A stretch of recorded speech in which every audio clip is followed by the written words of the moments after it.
Hi, I'm Richard, and we're at the Open Air Blues Festival in Brezoi. With me is John Montana from Manchester. Hello. You played here 3 years ago. Yes, indeed. What's it like coming back? Have you seen any Oh. differences? It's wonderful, and thanks for having me, by the way, and it was good to see you. Yeah, absolutely. 3 years. It's just a lot of changes in the better, and starting from the way things are organized and how we are treated here and welcomed, and it's something we were looking forward to, and I can tell it surpasses the expectation already. So we feel very welcomed here, very friendly people around us, and yeah, no complaints at all. Yeah, very nice. Thank you. There's not much information about you on the web. Why is that? Well, call me old school maybe. It's just life gets in the way for some artists these days. This is the life, but a little insight showing my age, right? Families first, and I'm also running a business, and you have to take care of things, and let's say not so much time to get in details about every move you make, and maybe this is a marketing approach, leave a little bit of mystery around around you, and if you want more details, come and see us. It's a little bit of a challenge. If I tell you everything, then the curiosity level. But it's not a secret that you're Romanian. No, It's not not a at all. secret. Absolutely, yeah. You moved to England? Yeah. How did you adapt? What was that like? It's quite easy because this is what I wanted, and it's like seeing my dream coming, to life. So I was prepared for that in a way, but yeah, again, it's just life. It's the same everywhere, and how you make it. You People are the same all over. Absolutely, Yeah. absolutely. So you can be miserable in a place that it's famous for being glamorous and great life and everything, but you can easily end up in a miserable place altogether, or it can be just a remote place and you can be the happiest. So yeah, that's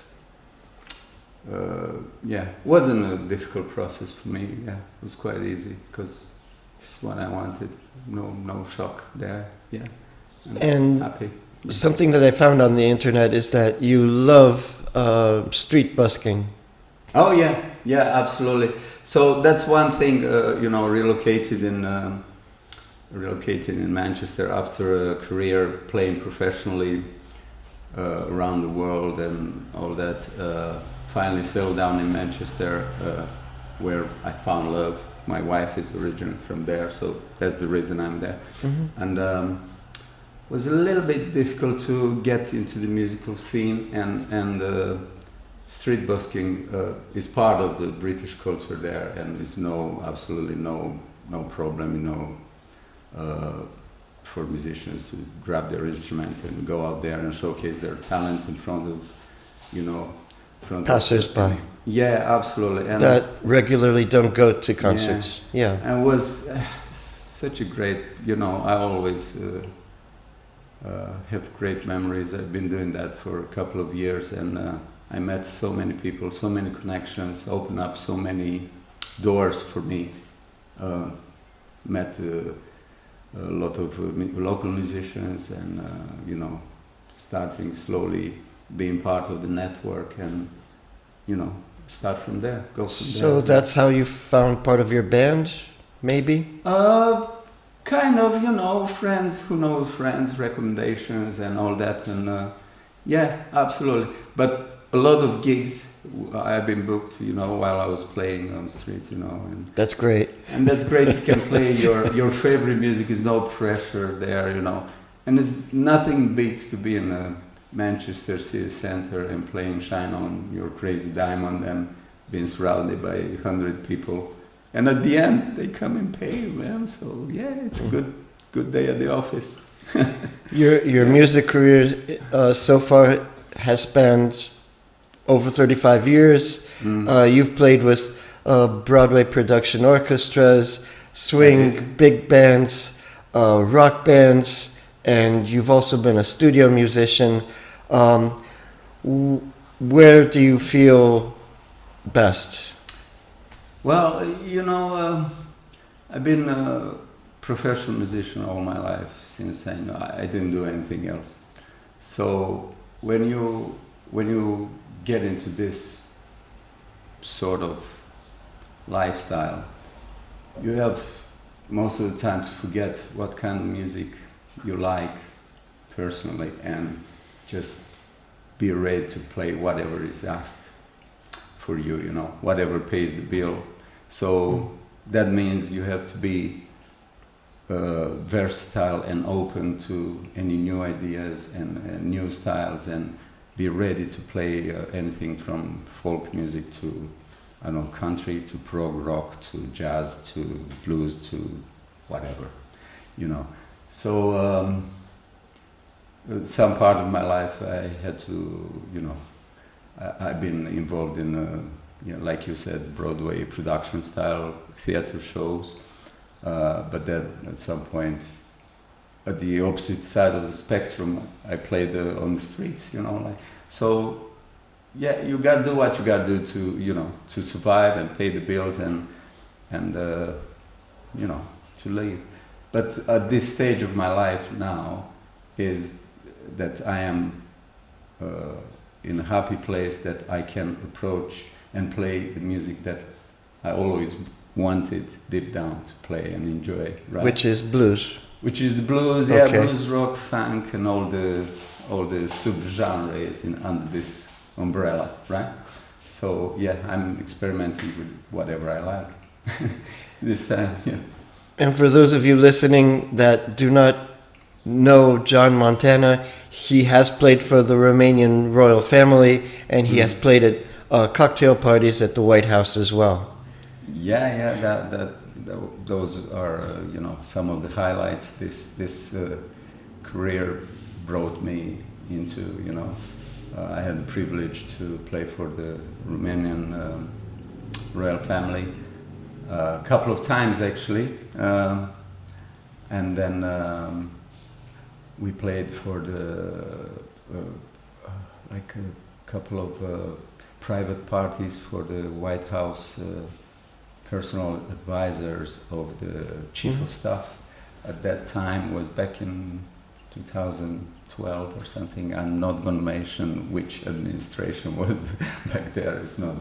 That's not the point, but it just goes to show that, man, in this job you can be somewhere, some people will say, wow, he played for the, royal family or White House or whatever, but now he plays on the street. To me, it's equally enjoyable, both scenarios. So, yeah, and obviously being here, it's part of the whole process, being on the road. And you're working on a new album now. When will it be out? That's a good question, because, a musician always works on that album, so to speak, and it's always, to me, is getting a song over the line, to say this is what I'm settling with this song, and this is the final product.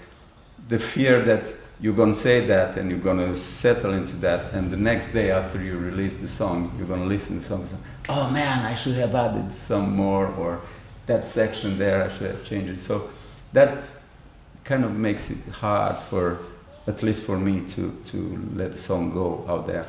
So it takes some time, And the older you get, the more you think of what such and such body is going to say about my songwriting skills, are meeting the expectation, or, So you have to learn to let all this go and just go for it. So that would be an advice for the young musicians out there.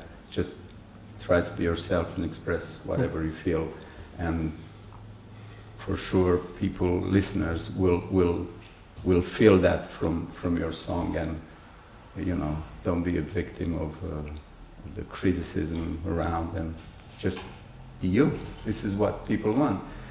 So, look who's talking. I still didn't release for a while, any new music, but it's there. It's been recording. My phone is full. My voice memos is full of new ideas and everything. So I'm in the process now of going through. But there's an issue going on these days, and I wanted to talk about the AI now and the impact, which we can sit here and talk all day about it. But man, it's so advanced. I mean, a few months ago, we were like, oh my God, this is absolutely a new era in music writing and creative process all around, right? And since a few months ago, all this is evolving, like skyrocketing exponentially.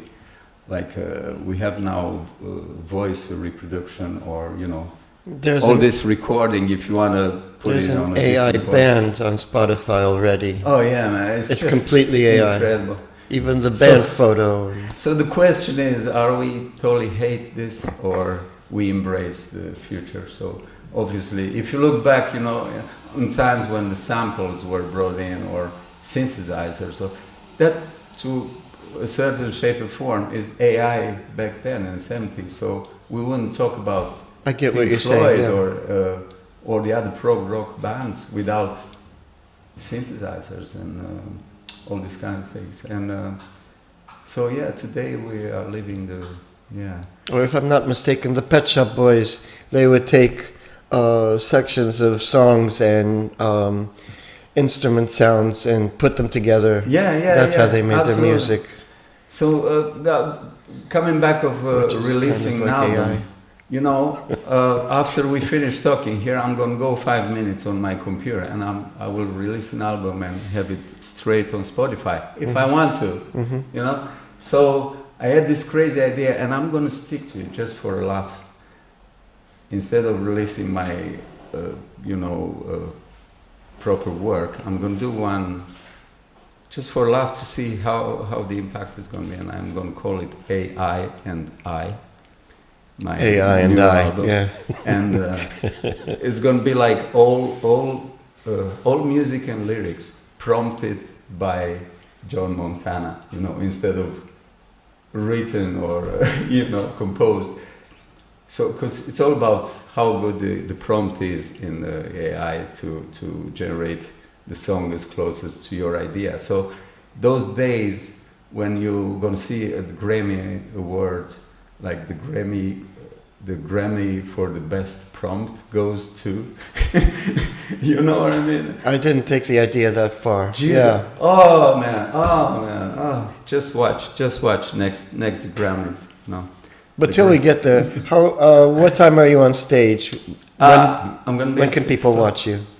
6 o'clock today. Yeah, we're looking forward. We're gonna open for the great Keb Mo. Open the night for him. And it's an interesting fact. 3 years ago, or when we've been here, 3 years ago. 2 years ago. We opened our set with the cover, Keb Mo's cover, Worst Is Yet to Come, the song. And we never thought that we're going to summon him actually here. So the question is, what shall we cover tonight? What artist you want to see, in the coming years? Because we kind of have that Leave your impact. input in the comment section. Yeah, absolutely. Yeah. So it's day 3, and we're waiting for you to come on down to the Open Air Blues Festival. Absolutely. In Brezoi. Thank you. Thank you for your time. You too. Thank you for having me. Yeah, it's a pleasure.